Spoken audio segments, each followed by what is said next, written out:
નમસ્કાર મિત્રો, સ્વાગત છે ફરી એકવાર તમારી યુટ્યુબ ચેનલ ગુજરાતી સાહિત્ય વિદ નિકુંજ યુટ્યુબ ચેનલમાં. હું નિકુંજ પરમાર આપ સૌનું તહેદિલ સ્વાગત કરું છું. આજના વિડીયોમાં વાત કરવાના છીએ કે પેન્શનરો અને સરકારી કર્મચારી માટે સૌથી મોટા સમાચાર. ફિક્સ મેડિકલ ભથ્થામાં ₹3000નો વધારો કરવામાં આવ્યો છે.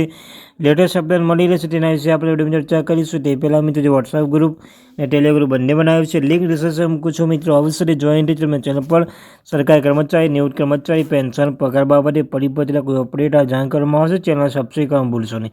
ચાલો જ્યારે મિત્રો વધારે સમયને બગાડ વિડીયો શરૂઆત કરીએ. વિડીયો લાઈક, ચેનલને સબસ્ક્રાઈબ કરી બેલ બટન દબાવવાનું ભૂલશો નહીં. તો મિત્રો તમે જોશો કે સરકારી કર્મચારીને પેન્શન લાગુ પડતા લાભો શોધવા માટે સરકારે ઘણા પગલાં લીધા છે. આપણે તેની જાગૃત રહેવું જોઈએ.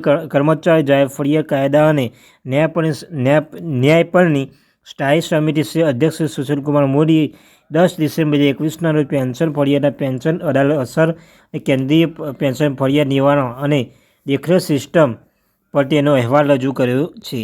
ત્યારબાદ 31 માર્ચ 2020 સુધીમાં ભારતના લગભગ 67.7 લાખ સરકારી પેન્શનો, ફેમિલી પેન્શન સહિત અત્યાર સુધીમાં આંકડો 72 લાખ સુધી વધુ થઈ ગયો છે. સમિતિના મુખ્ય અવલોકનના ભલામણ નીચે તબીબી ભથ્થાનો સમાવેશ થાય છે.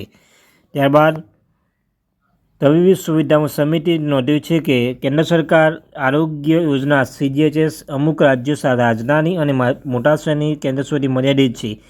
CGHS વિસ્તારોની બહાર રહેતા પેન્શન, રોજબરોજના તબીબી ખર્ચા પહોંચી દર મહિને 1000 નીચે તબીબી ભથ્થું આપવામાં આવે છે.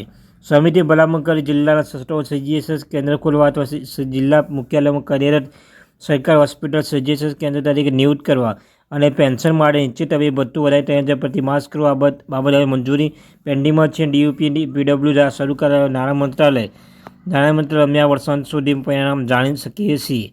તો આ લેટેસ્ટ અપડેટ.